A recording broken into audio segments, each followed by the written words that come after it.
tsara toko faraka ambin'ny folo.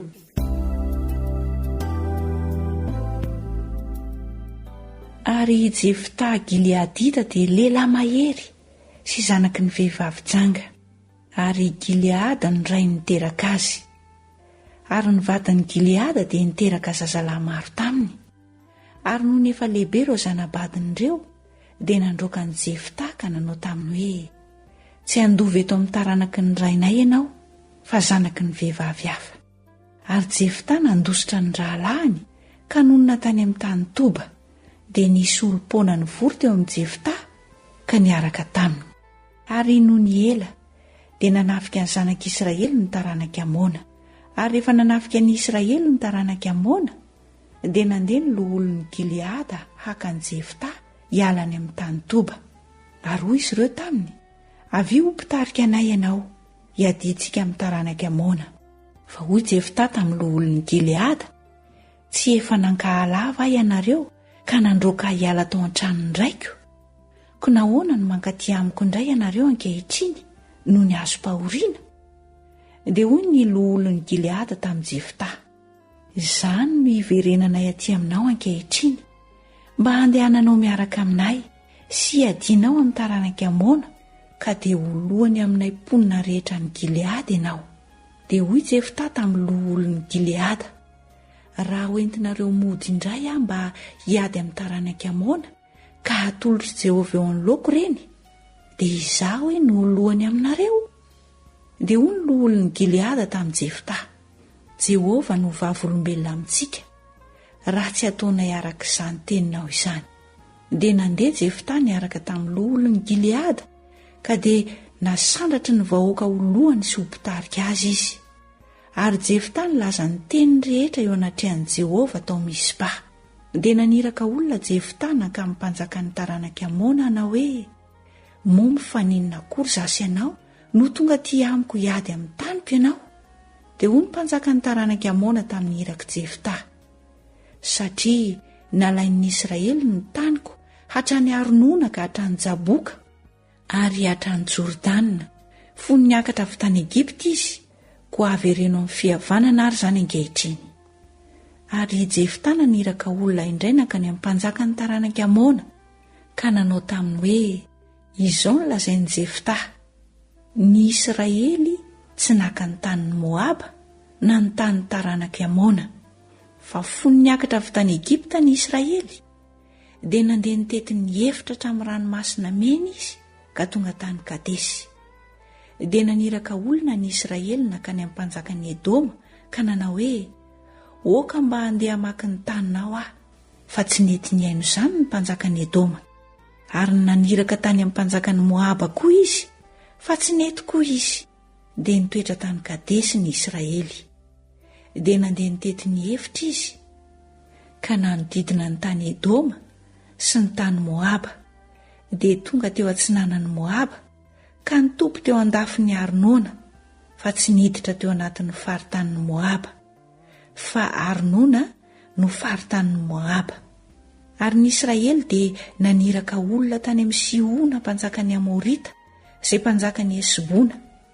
Ary hoy ny Israely taminy, oka mba handeha hamaky ny taninao izahay akany amin'ny fonenanay.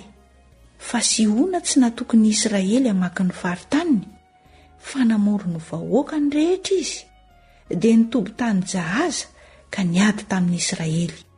Ary Jehovah Andriamanitry ny Israely nanolotra ny Sihona sy ny vahoakany rehetra teo an-tanany Israely ka namely azy ireo. Dia azon'ny Israely ny tanin'ny Amorita rehetra ponina tany amin'izany tany izany.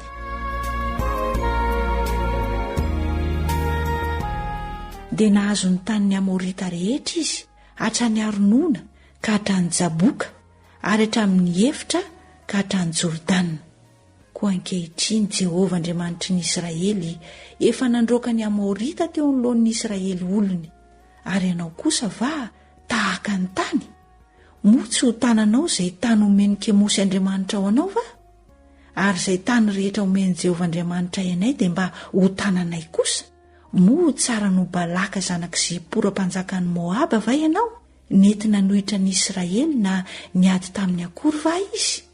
raha ny Israely nitoetra 300 taona tany Esibona sy ny zanaboiny ary tany Aroera sy ny zanaboiny ary tany amin'ny tanàna rehetra eny amoron'ny Arnona, nahoana ny tsy nalainareo ny tany tamin'izany andro izany?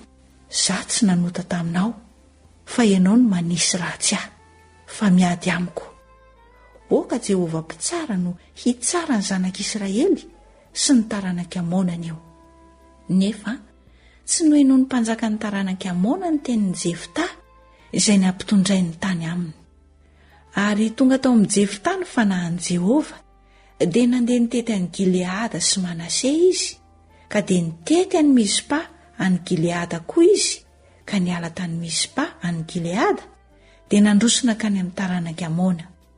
Ary Jefta nivoady tamin'i Jehovah ka nanao hoe, raha tolotrao eo an-tanako tokoa ny taranaka amona, dia ho an'i Jehovah izay mivoaka amin'ny varavaran'ny tranoko etsena ahy, rehefa miverina soamantsara avy any amin'ny taranaka amona ary ateriko ho fanatitra dorana izany.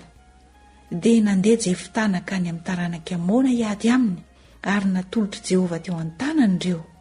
Dia namely azy izy hatrany Aroera ka hatrany akaikin'ny Minita sy hatrany Abela-keramima, dia tanàna 20, ka be dia be ny maty. Dia resy teo anoloan'ny zanak'Israely ny taranaka amona. Ary Jefta tonga tany Mizpa ho any an-tranony. Ary indro nivoaka ny zanany vavy nitondra amponga tapaka sy mpandihy hitsena azy, ary vavy tokana io, fa tsy nanana zanaka lahy na zanaka vavy afa-tsy io izy. Koa rehefa nahita azy Jefta dia nandritra ny fitafiany ka nanao hoe, indrisy ry zanako vavy, efa nampitanondrika ahy indrindra ianao, ary ianao no tonga nampidi-doza tamiko. Fa izaho efa nilobava tamin'i Jehovah ka tsy azoko afody intsony. Fa hoy ny zanany vavy taminy, ry dado, raha nilobava tamin'i Jehovah ary ianao, dia ataovy amiko arak'izay nalaoko ny vavanao, satria Jehovah efa namaly ny taranaka amona fahavalonao ho anao. Dia hoy koa izy tamin'irainy, oka izao no atao amiko. Aza maninona alohatra amin'ny 2 volana mba andehandehanako ankeny amin'ny avoana hitomaniko, izaho sy ny namako, noho izaho mbola tsy manambady akory. Dia hoy kosa rainy, mandeha ary. Dia nampandeha azy 2 volana izy, ary dia nandeha zazavavy sy ny namany, ka nitomany teny amin'ny avoana noho izy tsy mbola nanambady akory. Ary rehefa tapitra ny 2 volana, dia niverina tany amin'ny rainy izy, ary nataony taminy araka ny voadiny izay nataony, ary tsy mbola nahalalalahy izy. Ary tonga fanao tamin'ny Israely ny fandehanany zazavavin'ny Israely isan-taona, ankalaza ny zanaka vavin'ny Jefta Gileadita, hefarana isan-taona.